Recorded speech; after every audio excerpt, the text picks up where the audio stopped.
Assalomu alaykum musulmon birodarlar. Mana pivo festivali bo'lib, mana nima YouTube'ga baraka kirib ketdi. Itam chiqib gapiryapti. Shunaqa yomon bo'ldi. Hech kim yaxshi bo'ldi demayapti. Birortasi mana shu yaxshi bo'lib qoldi-da, mana shuncha xursand bo'ldim degan odam yo'q. Hammasi nafratini bildiryapti. Lekin undan nima foyda? O'sha bir narsani tushungan bo'layotganda, yomonlikni ko'rayotganda, uni cho'zib o'tirib, bunaqa bo'lyapti deb aytishga hojat yo'q. Lekin mana nimalar hozirgi mahalda blogerlar, jurnalistlar, keyin haligi blogerlar ham ikki xil. Ba'zi birlari bunday xulosaga o'xshatsa bo'ladi. Yarmi haqiqat aytadi, yarmini nimani hukumatni bir ozgina aybini aytadi, keyin u yog'ini maqtab qo'yadi rosa. Go'yoki bunga hukumat aybdor emasdek qilib ko'rsatib qo'yadi. Boshqasi hali dumi hurjinda degandek qilib ochiq aytmaydi. Mana shu piyo nima bo'pti, festival bo'pti, kim qilibdi, topa olmay qoldi deb qo'yapti. Qidirsang topasan, lekin bosh og'rida kimga kerak bor?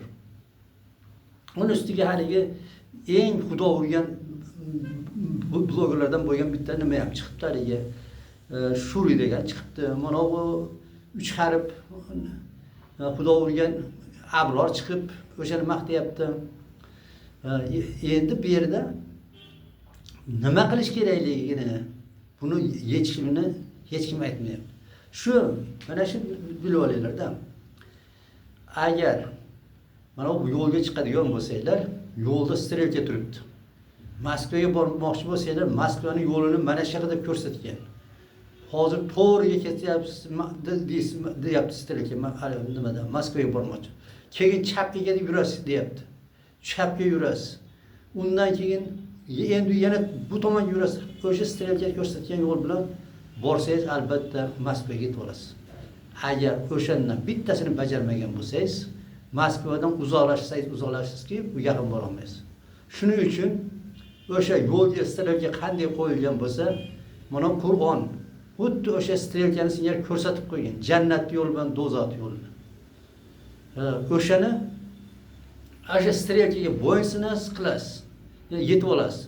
Bu qanaqa qilib yetamiz desa, hozirgi mana bo'layotgan ishlarda qarshi kurashishdan avval uni sababini topish kerak edi. Sababi nima ekan desa, mana bu tuzumni o'zgartirish kerak ekan. Qur'on, hadis bilan yashashimiz kerak ekan.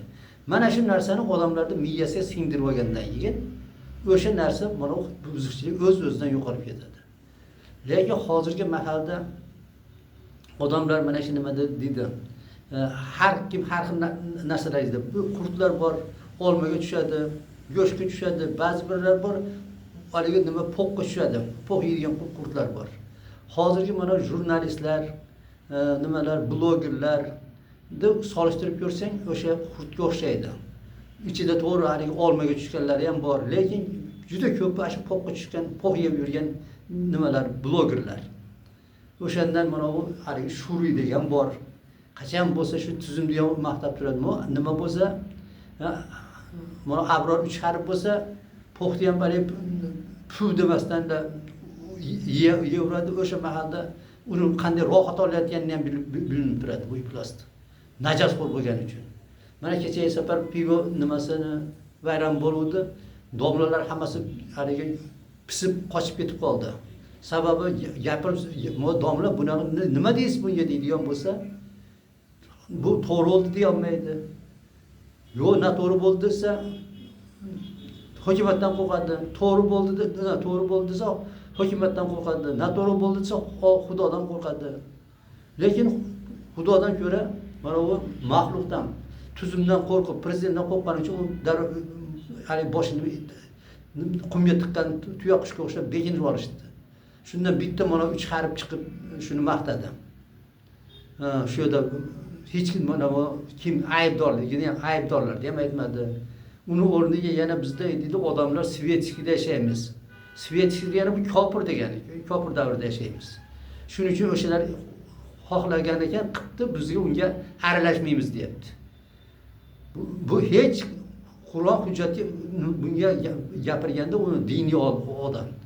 Bu hujjat bilan keltirish kerak. Hujjat yo'qmi? Indamay qo'yaveradi. Bo'lmasa o'sha kofir musulmonlar yashayotgan yurtda o'sha iflosligini qilayotgan bo'lsa, aralashmaysizmi deyiladi. Bu nima shariat nimani buyurgan? Shariat shunaqa ifloslikni ko'rganda qo'lingiz bilan qaytaring, bo'lmasa tilingiz bilan, bo'lmasa qalbingizni yomon ko'rib turing degan. Shu mahalda kimdir qo'li bilan qilish kerak edi, kimdir nimada tili bilan aytish kerak edi. Mana bu nima qo'lidan keladigan Mirziyoyev degan xudo urgan edi, lekin o'zi shuni qildi. Endi unga hech qanaqa bir nima qarshilik qila olmaysan. Bu sababi haligi o'zi aytib, qozini nima onayni qozi zo'rlagan bo'lsa, dadini kimga shunaqa bo'ldi. Buni xudo urgan bu o'zi Mirziyoyev ajar Yaqubni malayi shuni o'zi qildi, shuni biladi, lekin bu shu dunyosi uchun oxiratini sotgan bir to'ng'iz u. Endi mana 2200 ta imomchi. U ham o'sha Mirziyoyevdan 1000 barobar iflos. Mirziyoyev nimaga bo'lganda ham mondaychasiga aytganda nima diniy ilmi yo'q. Bu qilayotgan ishini qanchalik darajadagi iflosligini ehtimol tushunmas. Yana xudo urib qolib, u yerda turib hali juda katta mablag' oshirsa bo'ladi. Odamlar shunaqa adashtiradigan narsa bu nima yengil haromdan kelgan pul bo'ladi. O'sha sababli endi Mirziyoyev adashib qilyapti. Endi to'liq adashmasa ham nima bunday desayotganda unga bir sabablar bo'lib qolyapti-da. Uni mana amali, katta amali, u yerdan tushib turgan foydasi uni mana u Allohning g'azabiga tushadigan yo'lga tushishiga sabab bo'lib qoldi. Mana u domlalarga-chi, domlalarga bitta nimani berdi, shu minbarni berdi. O'shanda atrofida mahallalar bor. O'sha yerda mahallaning ichida osh bo'lsa oshini yeb, ehsonni olib, shu bilan qorin to'ydirib, bola chaqa baqib, shuni yashashi uchun nimani oxiratini shu dunyoga sotib olishdi bular. Juda arzon sotishdi. Mirziyoyev endi u ham qimmat sotgan yo'q, lekin uni tushunmay qolgan tomoni bo'lib turib, u ham sotildi. Uni ikkovini hech farqi yo'q ekan. Najas, faqat najas bir-bir bilan farq qiladi. Tariga molni najasi bilan tovuqning najasi yoki odamning najasida nima bo'lganda shunday bo'lib qolyapti. Lekin mana domlalarchi, domlalar bilib turib shuni qilyapti. O'sha nima uchun bilib turib qilyapti? U yerga o'sha muftiyatga o'sha to'ng'izdan yomonlarini terib olib kelgan. U yerdan hech birorta to'g'ri odam yo'q u yerda. O'sha mana bu Firavnda nimasini mana u qonun chiqarib o'zi nima qilganda Alloh bilan deb da'vo qilgan. O'sha o'zini hukmini odamlarga yetkazish uchun sehrgarlardan foydalangan. Sehrgarlar qarinaga ko'z bo'yamachilik qilib odamlarni qo'rqitib berardi. Ha, Firavn zo'r ekan derdi. Hozirgi Mirziyoyev nima qilyapti? Shu mana domlalar, shu ifloslardan foydalanyapti. Bular Qur'on hadisdan haligi nima hujjatlarni teskari qilib burib, odamlarni shunga Mirziyoyevga ergashtirib qo'yyapti. Shu yo'lni to'g'ri deb ko'rsatyapti. Ular odamlarning ichida bunday hurmati bo'lgani uchun mana shuni orqasidan ketib qolyapti.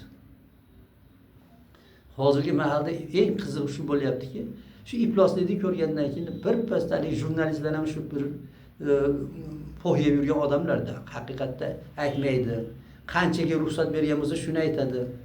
Mana blogerlar ayniqsa bular ham shunaqa bo'lib, o'sha po'yib yurganlar ekan, shundan foydalanib mana YouTube'ga chiqib o'zlariga qanchadir podpischilar bo'ldi. Ularda nimasi mana kanallarida nima qilishadi, bu reklama berib ishlashadi. Shunga imkoniyat bo'lyapti, bu qidirib yuradi. Imkoniyat qaysi desa, shunaqa bir narsalarni topib, odamlarni adashtirib, o'ziga ergashtirib, ya'ni kanalni haligi nimasini ko'paytirib, prosmotrlarini. Shu bilan haligi odamlardan nima olib, reklamalarni olib, shu bilan tirikchilik qilishyapti. Bola chaqa baxyapti. Bola chaqasini haromdan baxyapti o'shalar. O'sha harom yeganlar haromi deyiladi. Bu otasini, ota-onasini boshiga balo bo'ladi, lekin xalqqa ham balo bo'ladi ular. O'shani shunday tarbiyalagan, o'shanday ovqat bilan baqqan ota-onalari Allohning oldida hali javob beradi. Endi hozirgi mahalda bizni qo'limizda mana bu hukumatda ag'darib olishga qudrat yo'q, boshqa yo'q. Ilojini boricha shu nima qilib buni YouTube'ga chiqib gapira olmaganlar o'zini oilasiga gapirsin, aka ukasiga gapirsin. Nima bo'lsa ham harakat qilib turadigan bo'lsak, bu narsa asta-sekin o'sha odamlar birdaniga ko'payib ketmasa ham qanchadir yillar o'tib hamma tushunadigan bo'lib qoladi. Ana o'shanda islom davlatini tikkalasa bo'ladi. U tikkalanadi. Buni Yahud biladi. Shu tikkalamasin deb turib jon jahdi bilan mana qarshi kurashib boshimizga mana shu eng to'ng'izdan yomon prezidentlarni qo'yib qo'ydi. Ular o'zidan ham to'ng'izdan ham iflos mana nimalarni qo'yib qo'ydi. Mufti, qozi, imomlarni qo'yib qo'ydi. Ular bizni adashtirib ketyapti. Nimaga tushmayapmiz desak, sababi buni tushunish uchun ilm kerak. Ilm tarqatganlarni butunlay yo'q qilib tashlayapti, ko'ryapsizlar. O'zlari esa ilm emas, zalolat tarqatishyapti. Shu mahalda ham imkon bor. Mana qancha odam shuni o'qib, o'rganib, shularga qarshi kurashib yuribdi. Shaxt bo'lib ketyapti. Turmalarda bu 20 yil, hatto 25 yildan ortiq o'tirgan odamlar yana o'tiribdi ekan. Bittasini aytib qolsa 40 yil ekan suluga. Haqiqatni gapirib o'shiga tushdi. Manda sirtidan qaraganda odam qattiq azob chekyapti. Yo'q, u odam shu yo'l bilan oxiratiga xizmat qilyapti. Oxiratiga mana zaxira to'plab, ya'ni katta boylik to'plagan, jannat sotib olyapti o'sha nima to'plagan boyligiga. Ammo tashqaridagilarchi hozir cho'chqaga o'xshab rosa yeyapti. Cho'chqa ham rosa yeydi. Shuning uchun tez semirib ketadi, tez so'yilib ketadi. U shunaqa iflos bo'ladiki, haligi ovqat yeganda qorni to'q bo'lsa ham yeyveradi. Haligi qorni to'q bo'lgandan keyin yegandan keyin hazm bo'lmaydi. Ash hazm bo'lmay chiqib ketadi. Keyin chiqib ketgan qarasa unda hali ovqatda nima xislati yo'q. Uni ham yeyveradi. Hozirgi prezidentlar, bu amaldorlar xuddi o'sha cho'chqaga o'xshaydi. Rosa pulni to'plashdi, bosding, yetarli demaydi. Har kun to'plab olgan. Xuddi haligi nima bo'qini qaytarib yegandek turib, yana nima shu olishyapti ustiga. U hazm bo'lmayapti. O'shani yedirib baqqan bolalari iflos o'lyapti rosa. Shu xohishadan 5 bettar olib ketyapti. Mana Mirziyoyev amaldor bo'lib ishlagan. Faqat harom bilan baqqan. Shuning uchun uning xotini bu erkakni bu qanaqa erkak ham demaydi. Bor quchoqlashib ras o'yinga tushyapti. Harina qilib so'rayapti. Endi farzandda nima qilgan bilib bo'lmaydi. Harom bilan baqqan qizini ko'ryapsizlar. O'sha Makron degan mana shu kofirlarning eng iflosi shu Fransiyada bo'ladi. Bunday gap bor. Hamma xotinlar deydi, nima emas, jalabpas deydi bu maqolada. Hatto deydi fransuzlar ham ichida ham deydi tozalari bor deydi. Bu degani fransuzlar eng buzilgan xalq deydi. O'shani borib quchoqlab rohatlanib turibdi. O'sha nimadan bo'ldi desa, o'shani harom bilan baqqan. Endi sizlar kim farzandini harom bilan baqayotgan bo'lsa, o'shanaqa bu yo'ladi. O'sha buzuq mana bu jalabxonani to'lg'irtgan jalablar, mana o'g'ri kazzoblar urug'ini tekshirsak, hammasi farzandlarini haromdan baqqan bo'ladi. Shuning uchun agar yana shu ahvolga tushib qolmasa, birinchidan halol luqma yeylar, ikkinchidan Allohning dinini o'rganib, shunga amal qilishga harakat qilinglar qo'ldan kelganicha va shuni iloji bo'lsa o'zingizlarda avlodlaringizga, qo'ni-qo'shniga, birodarlaringizga yetkazib turiladigan bo'lsa, albatta bu shunda nima keladi, mana unday islom dini bilan hukm qiladigan, Qur'on bilan kun keladi. U kun kelgan bilan o'shanga tayyorlanib bormagan bo'lsak, o'sha farzandlaringni o'sha haromdan baqqan bo'lsak, o'shalar o'g'ri kazzob, shunaqa jalab, giyohvand shunaqa aylanadi. Buning uchun bu dunyoda ham tortasan, bu dunyoda ham o'sha farzandlarga tarbiya bergan uchun unisiga javob berish kerak bo'ladi. Buni nima qilish kerak buning uchun deganda, boshimizda tuzum, harom, najas, tuzumni o'zgartirish kerak, tuzumni. O'sha tuzumni boshida Yahud turibdi. Yahud lekin o'zi hamma dunyoni o'zi qara olmaydi. Shuning uchun o'zimizdan chiqargan mana boltani sopini o'zidan chiqarganda ham boshimizga mana to'ng'izdan 5 bettar xudo urgan prezidentlarni qo'yib qo'ygan. O'shalar yordamida bizni jarga olib ketyapti. Ko'zinglarni ochinglar. Ko'zini tezroq ochganlar qutulib qoladi. Bo'lmasa bu dunyoda shunaqa xorlik, bu dunyoda do'zax kutyapti. Hozir tanlash imkoniyati bor. Shunga harakat qilib bo'linglar. Assalomu alaykum va rahmatullohi va barakatuh.